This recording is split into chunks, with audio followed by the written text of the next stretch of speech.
مغیرہ ابن شعبہ رضی اللہ تعالی عنہ وہ آتے ہیں اور وہ کہتے ہیں کہ دیکھیے امیر المومنین کتنی بڑی خانہ جنگی رہی تھی مسلمانوں کی آپس میں، اور اب بھی اگر آپ کسی کو نامزد کیے بغیر چھوڑ گئے امت کو تو پھر خانہ جنگی ہو جائے۔ 1,00,000 اس وقت جو ہے وہ ہلاک ہوئے تھے، نہ معلوم اب کتنے ہلاک۔ لہٰذا آپ اپنی زندگی ہی میں نامزد کر دیجئے کسی کو خلیفہ، ولی عہد بنا دیجئے۔ حضرت امیر معاویہ نے ابتداءً جو ہے انکار کیا نہیں، لیکن ان کے دلائل ایسے تھے وزنی، اور میں سمجھتا ہوں کہ وہ بات صحیح تھی جو مغیرہ ابن شعبہ نے کہی، اس لیے کہ اب صحابہ کرام میں سے جو کبار صحابہ تھے وہ تو سب دنیا سے رخصت ہو چکے تھے۔ اب تو یا صغار صحابہ رہ گئے تھے جو حضور کے زمانے میں بچے تھے، حضرت حسن، حضرت حسین، عبداللہ ابن زبیر، یہ بچے ہی تھے نا، یا تو وہ تھے، اور یا بالکل نو مسلم تھے، اور نو مسلموں میں بڑی تعداد وہ تھی جو ایرانیوں کی تھی، شامیوں کی تھی، ادھر کی تھی، ادھر کی تھی، تو ان کو تو ظاہر بات ہے کہ تربیت نبوی سے کیا خلافت راشدہ سے بھی اکثر و بیشتر کو کوئی حصہ ملا ہی نہیں تھا۔ تو اس صورت میں اب وہ اعلیٰ ترین معیار پر حکومت کے نظام کو قائم کرنا ممکن نہیں ہے۔ کوئی قبائلی عصبیت جب تک حکومت کی پشت پر نہیں ہوگی، حکومت مستحکم نہیں ہوگی۔ یہ گویا کہ ایک جس کو کہتے ہیں کہ حقیقت بینی، واقعیت پسندی، ایک آئیڈیالزم ہے اور ایک ریئلزم ہے کہ آپ فیکٹس آن دی گراؤنڈ کو غور کریں، سوچیں اس کے اوپر اور پھر کوئی فیصلہ کریں۔ اس اعتبار سے پھر حضرت امیر معاویہ نے بات مان لی اور بیعت لے لی لوگوں سے حضرت یزید کے لیے کہ یہ خلیفہ ہوں گے میرے بعد، اس کو ولی عہدی کہتے ہیں۔ اچھا، اس وقت 5 افراد ایسے تھے کہ جنہوں نے اس سے اختلاف کیا، یہ بات بہت اہم ہے۔ میرا کتابچہ ہے سانحہ کربلا، اس کے کچھ نسخے آج یہاں ہوں گے، آپ لوگ پڑھیے اسے غور سے اور پھیلائیے تاکہ حقیقت سامنے آئے۔ 5 افراد کون تھے جو ہونے چاہیے؟ ابو بکر فوت ہو گئے، ان کے بیٹے عبد الرحمن ابن ابی بکر۔ عمر فوت ہو گئے، ان کے بیٹے عبداللہ ابن عمر۔ عباس فوت ہو گئے، ان کے بیٹے عبداللہ ابن عباس۔ زبیر فوت ہو گئے، ان کے بیٹے عبداللہ ابن زبیر۔ اور حضرت حسن جو ہے ان کا انتقال ہو چکا تھا، حضرت علی کے بیٹے حضرت حسین رضی اللہ تعالی عنہم اجمعین۔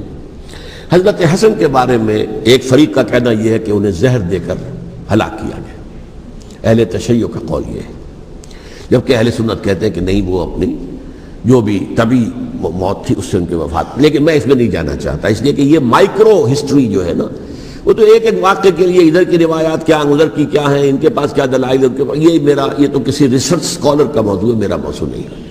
لیکن بہرحال یہ 5 حضرات تھے جنہوں نے ولی عہدی کی بیعت نہیں کی، لیکن حضرت معاویہ اتنے حلیم الطبع انسان تھے، انہوں نے جبر نہیں کیا، کوئی تشدد نہیں کیا۔ ٹھیک ہے، ولی عہدی کی بیعت نہیں کر رہے، کوئی بات نہیں، میری بیعت تو کی ہوئی ہے نا، ابھی تو میں زندہ ہوں، بات ختم ہو گئی، میری بیعت کو تو نہیں توڑا انہوں نے، فسخ بیعت نہیں کی۔ اس اعتبار سے انہوں نے نہ کوئی تشدد کیا، نہ جبر کیا، نہ کوئی مواخذہ کیا۔ لیکن جب امیر معاویہ کا انتقال ہو گیا، اب ولی عہدی کی بجائے وہ اب خلافت کی بیعت ہوئی، سب لوگوں نے بیعت کر لی۔ ان 5 میں سے ایک فوت ہو چکے تھے، حضرت عبد الرحمن ابن ابی بکر فوت ہو چکے رضی اللہ تعالی۔ 4 تھے، ان 4 میں ایک اختلاف ہوا۔ 2 کی رائے یہ تھی، عبداللہ ابن عمر، عبداللہ ابن عباس، کہ اگرچہ یہ کام غلط ہوا ہے، اسلام کی روح کے منافی ہوا ہے، یہ بادشاہت کی بنیاد پڑ رہی ہے، لیکن یہ بات ایسی نہیں ہے کہ اس کی بنا پر ہم خانہ جنگی شروع کروا دیں، امت کے اندر خون خرابہ کروائیں، فساد کروائیں۔ لہذا انہوں نے بیعت کر لی۔ اب کوئی اگر یہ کہے معاذ اللہ کہ وہ بک گئے تھے یزید کے ہاتھوں، معاذ اللہ ثم معاذ اللہ، وہی بات آپ اختلاف کر سکتے ہیں کہ انہیں نہیں کرنی چاہیے تھی، یہ کوئی رائے رکھے، مجھے اختلاف نہیں، لیکن ان کی نیت پر حملہ کریں گے تو حملہ محمد رسول اللہ پر ہوگا صلی اللہ علیہ وسلم۔ عبداللہ ابن عمر کون ہیں؟ کتنی حدیثیں ان سے جو ہے وہ منقول ہیں۔ عبداللہ ابن عباس کون ہیں؟ جنہیں حضور نے جو ہے جن کے لیے دعا کی تھی، اے اللہ فقہہ فی الدین وعلمہ التاویل، اے اللہ اس نوجوان کو دین کا فہم عطا کر اور قرآن کی تاویل اور تفسیر کا علم عطا کر۔ حبر الامہ کہلاتے ہیں۔ وہ کہیں پیسوں اور ٹکوں کے عوض بک جانے والے نہیں تھے. انہوں نے امت کی مصلحت دیکھی, نیت جو ہے اس پر حملہ نہ کیجیے. البتہ اختلاف کا حق آپ کو حاصل ہے. دو حضرات جو ہے ڈٹے رہے کہ نہیں, ہمیں کم وٹ میں ریزسٹ کرنا ہے. عبداللہ ابن زبیر عمر کے اعتبار سے وہ بڑے ہیں. مسلمانوں میں سب سے پہلے ولادت مدینے میں جا کر جو ہوئی ہے وہ عبداللہ ابن زبیر کی ہوئی ہے. ہجرت کر کے جب مہاجرین وہاں پہنچے, کچھ عرصے تک کسی کے ہاں کوئی اولاد نہیں ہوئی, تو لوگوں نے تانے دینے شروع کر دیے کہ معلوم ہوتا ہے کہ یہاں آ کر یہ مکے کے رہنے والے جو ہے کمزور ہو گئے ہیں, ان کے ہاں اولاد ہی نہیں ہو رہی. پھر عبداللہ ابن زبیر کی ولادت ہوئی ہے. یہ حضرت ابو بکر کے نواسے ہیں. حضور کی زوجہ محترمہ حضرت عائشہ کی بہن حضرت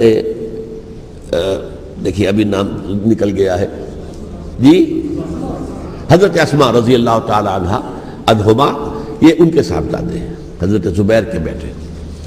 ان کا فیصلہ ہوا کہ ہمیں رجسٹ کرنا ہے کم وٹ میں, ایٹ اینی کاسٹ.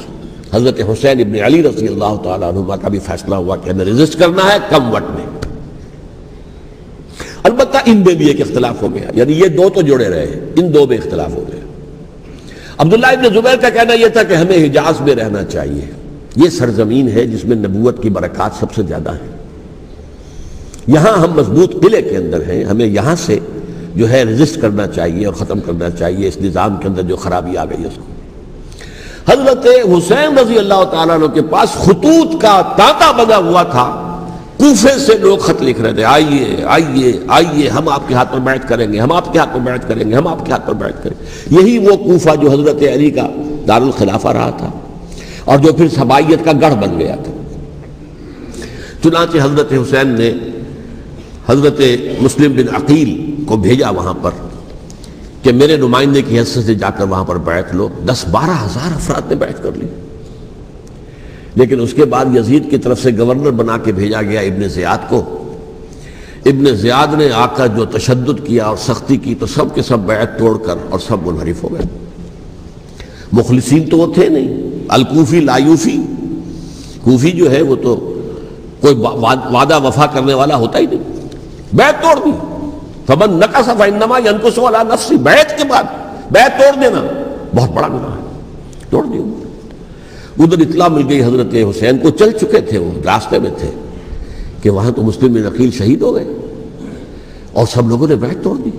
اب واپس جانا چاہتے تھے لیکن مسلم بن عقیل کے بیٹے جو ہے اڑ گئے. یہ عرب کی اپنی ایک جو ہے پرانی ان کی حمیت اور ان کا قبائلی نظام کہ اب ہم اپنے والد کے خون کا قصاص لیے بغیر نہیں جائیں گے. حضرت حسین رضی اللہ تعالیٰ عنہ کی مروت اور شرافت کہ یہ میرا ساتھ دینے کے لیے آئے تھے, اب میں ان کا ساتھ نہ دوں تو یہ تو شرافت اور مروت کے خلاف ہے. کہا اچھا چلو چلتے.